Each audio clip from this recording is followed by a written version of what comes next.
suite avec toute l'équipe. Au garde à vous, j'allais dire, mais oui. ça va au garde à vous. Marion, Pierre, Maxime et Patrick. Et dans un instant, sur notre plateau, 3 des acteurs les plus doués de leur génération. Timothée Chalamet, le plus jeune acteur à avoir été nommé aux Oscars depuis 80 ans. Saoirse Ronan, à peine 25 ans, et déjà un Golden Globe et 3 nominations aux Oscars. Et Florence Pugh, révélée à 20 ans dans The Young Lady, et déjà héroïne Marvel aux côtés de Scarlett Johansson. Tous les 3 réunis dans cette nouvelle adaptation du grand classique de la littérature américaine, Les 4 filles du Dr March. This is Meg, Amy, Beth, and Joe. I intend to make my own way in the world. No one makes their own way, least of all a woman. You'll need to marry well. You are not married, aren't you? Well, that's because I'm rich. Joe, would you like to dance with me? I can't because I scorched my dress. And Meg told me to keep still so no one would see it. I have an idea of how we can manage.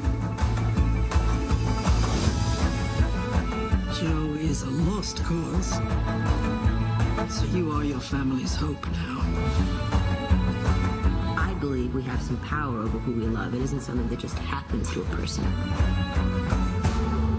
I think the poets might disagree.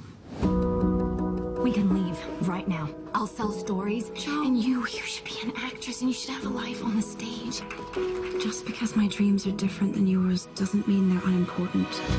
I have loved you ever since I've known you, Joe. I couldn't help it. It would be a disaster if we It married, wouldn't be a okay? disaster. We'd be miserable. Joe, we would be a perfect date. I can't. Saoirse Ronan, Florence Pugh et Timothée Chalamet sont ce soir nos invités.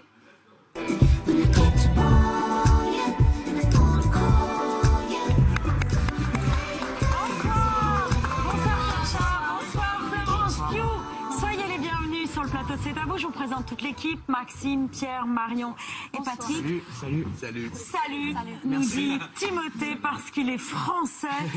Vous êtes français par votre père? Français, mon père est français. Ouais. Donc vous avez eu le temps de faire visiter Paris à Saoirse et à Florence? Ah ouais, on va à un match de foot après ça, en fait.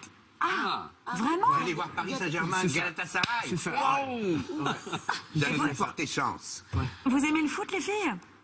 You like football? Vous aimez le foot? Yeah, I mean, I Eh do. bien, I wouldn't oui, say j'aime I'm bien, mais je dirais pas que je suis une fan, une enthousiaste. Somebody gives me a Mais ticket, si quelqu'un me donne un billet, une place, eh ben j'y vais.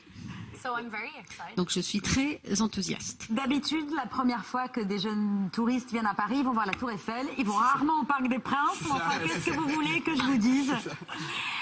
Tout de suite, un petit point prononciation. Saoirse, il y a beaucoup de réclamations sur la prononciation de votre prénom. C'est bon, je prononce bien, Saoirse? Non, j'y suis pas.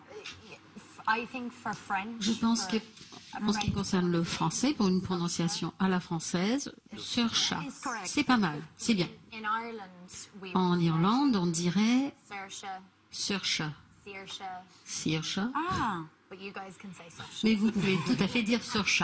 And actually, it means. Et à vrai dire, cela veut dire liberté. Yeah. Ah. So you could say that as well. Donc vous pouvez me dire aussi liberté. Et Florent est une égalité, right? on est ravis d'avoir Mademoiselle Égalité ce soir sur le plateau de C'est à vous. Et votre prénom, tout le monde le prononce mal. Il n'y a pas que moi. Shisha. Swishy. Swishy. Renan. Seahorse. Swishy Renan. It's Saoirse with an R, not Sarcy with an R, cause Sarcy with an R goes or not R. It's sh instead of s, instead of e, simple as can be, see Saoirse.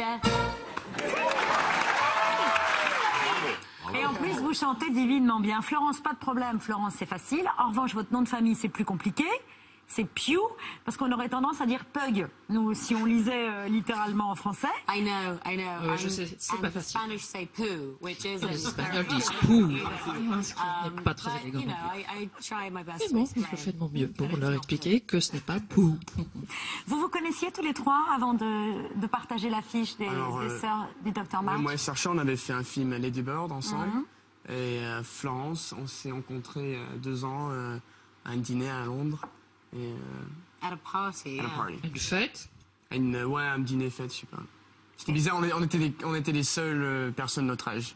Que des personnes plus âgés. Que des adultes très respectueux, very respectfully, you know, mais c'était la vérité. Mais entre tous les deux, entre Saoirse et vous, Timothée, on peut parler de bromance? Bromance? Bromance? Maybe it is a bromance. Est-ce que c'est une romance? Peut-être. Yes. Clearly it is. Oui, tout à fait. Yeah, I think that Je pense que nous sommes assez similaires à Joe et Laurie dans le film Les 4 filles du Dr. March. Oui, elle vous tape beaucoup dans le film. Et là, elle l'a fait tout de suite sur le plateau. Peut-être que vous êtes agaçant, Timothée, que Je le frappe. Ça, je fais souvent. J'imagine que tous les trois, vous connaissiez déjà les 4 filles du Dr. March avant qu'on vous propose ce film. Florence, je crois que votre grand-mère, vous lisez quand vous étiez enfant les 4 filles du Dr. March, mais elle détestait Amy, le rôle que vous jouez justement. She didn't quite hate Amy. En fait, ma grand-mère ne détestait pas Amy, elle appréciait sa personnalité. Et elle relevait les yeux quand elle lisait le livre, quand Amy faisait quelque chose de méchant. Donc je crois qu'elle aimait bien Amy depuis mon plus jeune âge et moi aussi. Saoirse, on a l'impression qu'en fait tout le monde veut être Joe, non? Quand on est jeune fille et qu'on lit les 4 filles du Dr. March, même peut-être vous, Timothée, tout le monde veut être Joe. Tout le monde veut se couper les cheveux à un moment. Non, vous avez cette impression-là? yeah, I think so. Oui, je pense. Patti Smith, for example. Patti Smith, You know, owes her whole par exemple, career elle as lui a doit writer toute sa to carrière en tant Joe March. qu'écrivaine, Joe March. And Louisa has just left this Louisa incredible vient legacy. de quitter, a laissé un héritage Spirit is such a huge et son part of esprit who Joe is in the novel. habite Joe dans I think le we're livre. still catching up to Joe Je pense qu'en fait, on est toujours en train de rattraper Joe March. So to get the opportunity to Donc, pour avoir bring it to life l'occasion for this de generation and, montrer cette vie hopefully à for, cette like, génération, our kids et in j'espère que pour nos 10 years enfants, or dans whatever, 10 ans ou very plus, exciting c'est vraiment and very passionnant. important, I think, Et je pense que c'est très important également all of these girls que stay in toutes our ces lives. filles soient présentes dans nos vies. Alors, une des adaptations cinématographiques du roman date de 1994. C'est avec Winona Ryder, Kirsten Dunst, Christian Bale, dans vos rôles respectifs. Je ne sais pas, je ne vais pas vous demander si vous l'aviez vu au cinéma parce que vous n'étiez pas né, pour ainsi dire. Mais on peut dire que tous ces acteurs ont eu quand même des carrières assez exceptionnelles, qu'on les aime. Vous pensez que c'est un film qui porte bonheur? Timothée, je sais que vous avez rencontré Christian Bale, justement. Ouais, j'avais même travaillé avec lui sur Et notre vous aviez film. été très Il jouait impressionné, exactement très votre ému. personnage. Ouais, Maurice. dans l'autre version, mais ça, c'est des acteurs extraordinaires. Christian Bale, pour moi, il y a Christian Bale, il y a Joaquin Phoenix, il y a Leonardo DiCaprio, ça, c'est les géants. Et, mais au côté histoire, au côté film, ça, c'est une histoire extrêmement importante. Je cherche les mots en français parce que le français me vient Vous pouvez parler anglais. pas aussi vite, mais en fait, il y a des problèmes qui existaient dans les... The problems that existed in the 1800s. Oui, oui.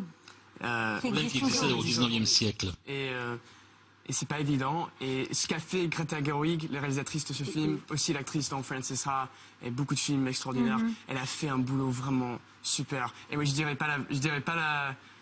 je mentirais pas parce que la prochaine fois que je suis ici, je dirais que c'est un film, c'est super. On ne croirait pas.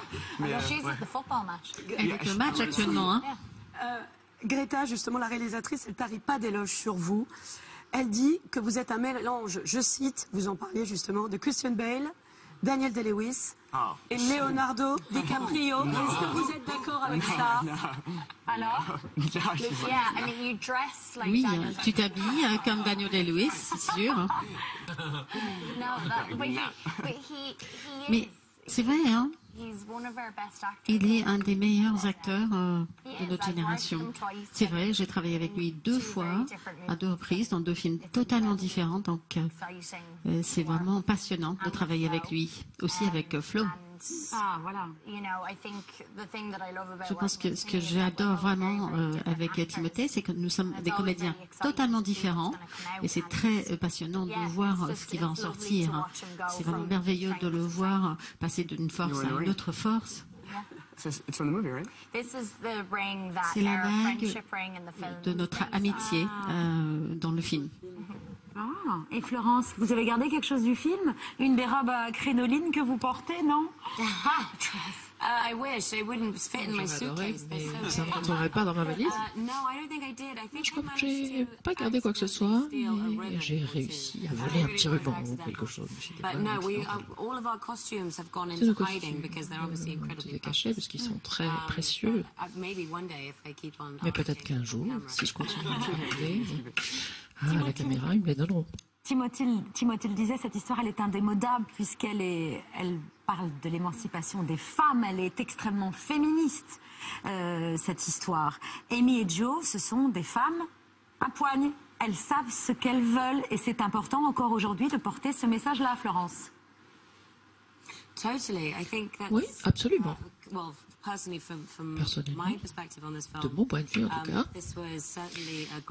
ce film était une formidable occasion en tant qu'actrice et d'actrice de recréer ce personnage. Pendant des années, les gens ont vu Amy comme celle qui était un peu détestable, et alors qu'elle faisait des trucs, elle a fini avec un mec. Mais Greta, dans ce film-ci, a donné l'occasion à Amy d'être mieux comprise, de s'exprimer.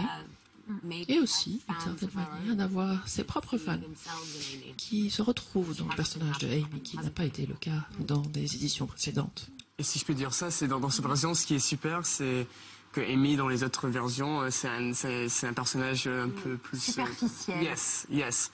Et là, on voit juste qu'elle est déterminée. Oui, elle est déterminée, ouais. Et elle finit par choisir l'amour.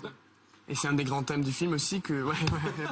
Oh bah non, là je dévoile rien, c'est un classique. Ouais, c'est un classique, ouais, ça fait 150 ans qu'on sait l'histoire. Oui, voilà. Vous savez pas. Il a pas lu. J'ai tout gâché pour Maxou.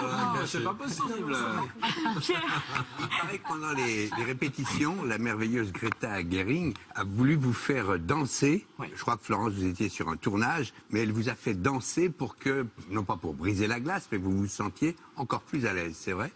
Oui, c'est exactement ça, et aussi avec Saoirse, mais aussi Emma Watson qui est dans le film aussi, oui. Mais on était dans un salle pas de danse, mais un salle de, je sais pas, un office space à Boston, à peu près de Boston.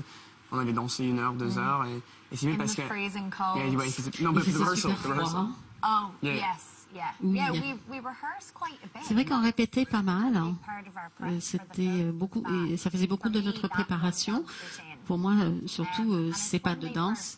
Et quand ils se rencontrent au départ, Joe et Laurie, quand pour la toute première fois ils se voient, il y a tellement d'électricité. Et c'était assez drôle, mais je pense que c'était une très bonne manière de définir un petit peu cette relation entre ces personnages. Non, Thriller. Thriller, car vous dansez très très bien le Michael Jackson. Mais merci. Mais c'est comme vous l'aviez dit que si on peut être moche devant notre partenaire de scène, après on est moins nerveux, on est moins dans notre tête, insecure, you know. Eh oui, voilà. Alors, il y a la danse, mais vous avez aussi la musique. On vous a vu jouer du piano dans Call Me By Your Name. Oh, you want me to play the thing I played outside? Please.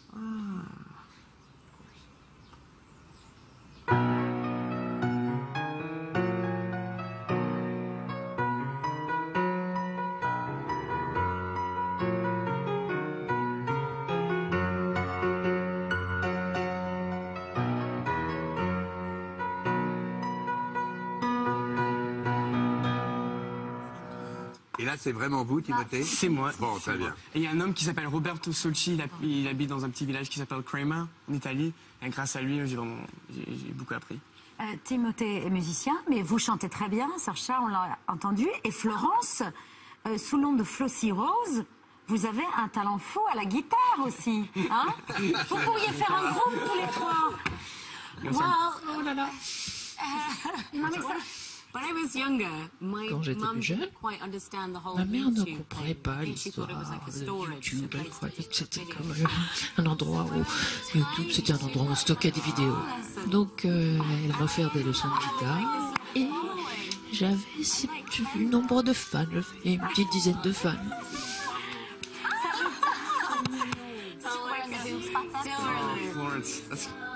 Voilà. Oh là là. Avec les mamans qui comprennent pas toujours comment ça fonctionne, les nouvelles technologies, que voulez-vous? Sœur Florence, il faut comprendre que si vous passez votre première soirée parisienne au Parc des Princes, ça remonte très loin dans la vie de Timothée, puisque quand il venait en vacances chez sa grand-mère, il adorait le football, il adorait l'équipe de Saint-Étienne, et il aimait en particulier, vous aviez un poster de lui dans votre chambre, un footballeur français qui s'appelle Jimmy Briand. Oui, c'est vrai. Qui a joué pour Rennes et a joué pour l'équipe de France aussi. Mais je veux dire ça, Saint-Étienne, c'est l'équipe dans mon cœur. And I mean that parce que mon père, ma famille française, ma famille française, oui, on m'a, you know, c'est la fierté de la famille, c'est la fierté de la région, de la ville. J'adore le foot, on est à Paris, alors ce soir on va au Parc des Princes. Je suis très content qu'on nous reçoive au Parc des Princes, mais mon cœur est vert. Le cœur est vert, ouais. Jimmy Briand joue toujours, il joue dans une ville qui s'appelle Bordeaux, et il a un message pour vous. Yeah. Ouais. Salut Timothée, c'est Jimmy. La prochaine fois que tu es en France et que tu as un peu de temps devant toi, je t'invite à venir à Bordeaux, à venir voir un match, à venir découvrir la région. Voilà, je te souhaite bonne continuation pour la suite et puis au plaisir. Wow. Et voilà. Merci pour ça. Merci Jimmy et I'll take you up on that offer, so thank you. Vive Saint-Étienne et vive les Verts, mais ce soir, toute cette équipe va nous porter chance au Parc des Princes. Autre passion, puisqu'on est au rayon des passions pour le moins pittoresque, celle de Florence pour les cactus. Voilà, je sais qu'il y a Paris, qui était un de vos cactus préférés. Voici Paris pour vous. Is that for me? Yes. C'est pour moi? J'espère qu'ils s'entendront bien. Funny looking cactus. I had a cactus that I named Laissez-moi vous Barry. raconter. J'avais un cactus que j'avais appelé Barry. J'avais un magnifique petit mini-jardin dans mon camion et Barry commençait à mourir, le cactus. Et on m'avait dit, il faut enlever la tête, il faut couper la tête du cactus. Alors j'ai fait une chirurgie sur mon cactus et le cactus se portait de plus en plus mal. Alors j'étais très très triste. Maintenant, j'ai beaucoup d'amour pour Barry. Oh, que c'est mignon. Il est magnifique. C'est pendant le tournage de Black Widow, le nouveau film de Marvel, dans lequel vous êtes à l'affiche vous partagez l'affiche avec Scarlett Johansson. Tout va bien. Voilà, on n'a pas parlé du Golden Globe de Saoirse, ni de ses talents de chanteuse, parce qu'on vous entendait chanter du Britney Spears. On avait 1000 dossiers sur vous, 1000 façons de vous faire chanter. Mais ce qu'on va faire ce soir, c'est surtout encourager nos téléspectateurs à aller vous voir au cinéma à partir du 1er janvier. Les filles du Dr March, vous êtes à la hauteur de ce grand classique, voilà, que j'aime tout particulièrement, même si mon personnage préféré c'est Amy, moi, c'est pas Joe. Voilà, c'est comme ça. Et voilà, c'est Mademoiselle Cactus. Je m'en vais. Merci beaucoup à tous les trois d'avoir accepté notre invitation. Avant de vous libérer, je vous propose un concert privé. La première télévision française d'une artiste tout à fait bluffante, elle a 21 ans, elle s'appelle Céleste et elle a été désignée Rising Star au dernier Brit Award. Merci beaucoup Céleste, merci Saoirse Ronan, merci Florence Pugh, merci Timothée Chalamet d'être venus tous les trois ce soir, d'avoir accepté notre invitation. Bon match. Merci. Ouais. Merci à vous. Et puis après la Tour Eiffel quand même, hein. On est à Paris quand même. Voilà, merci Joe. Les filles du Dr March, c'est en salle à partir du 1er janvier. Ravi d'avoir fait votre connaissance à tous les trois et merci d'avoir parlé si bien français. J'essaie. Non, c'était parfait. Je remercie quand même Michel Zotowski qui était chargé de vous traduire, qui était au chômage technique ce soir. Mais merci à Tamara McGuinness et Isabelle Heyman qui étaient chargées de vous traduire Mesdemoiselles. Vous pouvez revoir cette émission ce soir de 23h30 sous suite Passage des Arts avec Claire Chazal. Demain dans C'est à vous, Stéphane Escher qui signe un magnifique album. Et si vous voulez bien vous tourner vers David, who holds the camera, pour dire au revoir à nos téléspectateurs. Merci de nous avoir suivis. Merci à nos invités. Bravo Céleste. Ciao, à demain 19h.